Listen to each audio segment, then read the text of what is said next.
Welcome everybody to Extreme Off-Road Silly Builds, and today we're dealing with a 1987 Buick Regal GNX. Now this has a 950 horsepower, 796 pounds-feet of torque from a 7-litre twin turbocharged V8 engine, and the car itself weighs 2,964 pounds. It's got off-road tyres, all-wheel drive and off-road suspension, and it can do 0 to 60 in 2.524 seconds, 0 to 105.652 seconds, going into a top speed of 200 miles an hour.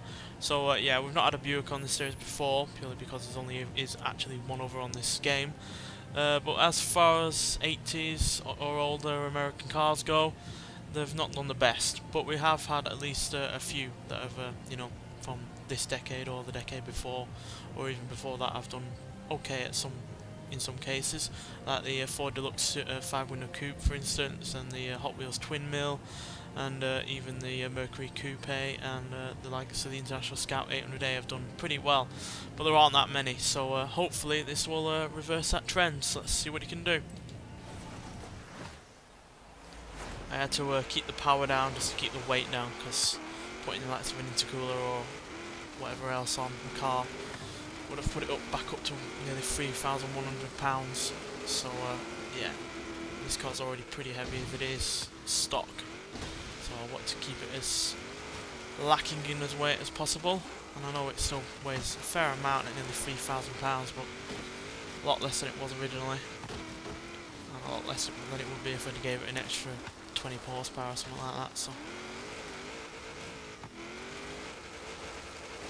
obviously some of the weight is there because of the all-wheel drive system, but I feel it's going to be necessary for this course, and it's obviously aided the car in terms of acceleration. I think it's a worthwhile compromise. Whoa dear. Was not expecting that. Was just expecting a normal crash landing there, not a hit on the ground and then a roll over. Damn it, we're having trouble here, it seems, getting into the river. Usually there's a case with some of these fast-paced vehicles. Go. Pretty well for the river, to be honest. So that means that we'll be quick at the beach.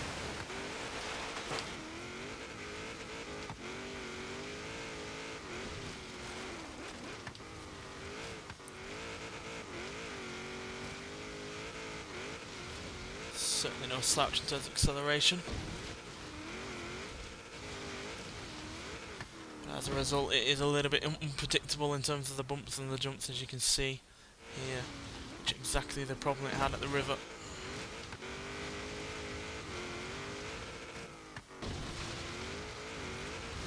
It's got quite long overhangs on the front and the rear of this car as well, which certainly don't help.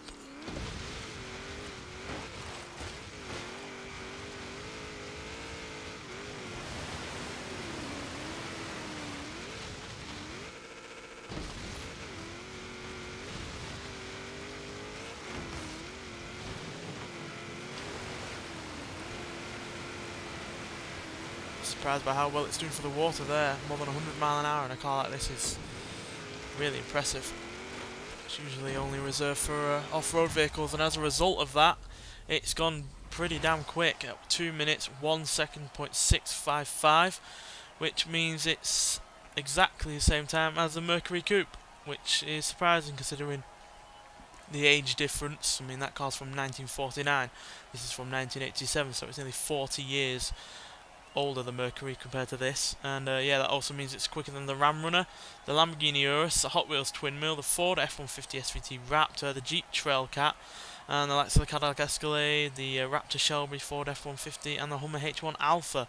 And that also means it's only 0.1 of a second behind the Bowler EXR S, and the Subaru rally car is not far ahead either. So yeah, really impressed by that, and really quite surprised that it's the same time as the Mercury Coupe, because like I said, age difference and different kind of car in some regards. Obviously they're both kind of coupes, but nonetheless, to have two cars like that at the exact same time is pretty good, and for this to be up that high as well, considering everything it had going against it, like the suspension for instance, which was clearly struggling with some of the bumps and the jumps. Maybe it wouldn't have if it was stock, but because obviously we're going a lot faster 120, 130 mile an hour at times, it just wasn't able to handle it, and therefore was rolling over or being a really rather unpredictable vehicle. But besides that, it was solid, and I'm really surprised how quick it went for the water at the beach, which is one reason why it was as quick as it was. If it was as slow as other cars in this kind of type, doing about 70, 80 mile an hour would have been a lot slower, but the fact it was able to do more than 100 is what helped seal that quick time. So yeah, really impressed by that. Anyway, thanks for watching, and I'll see you in the next one. Bye.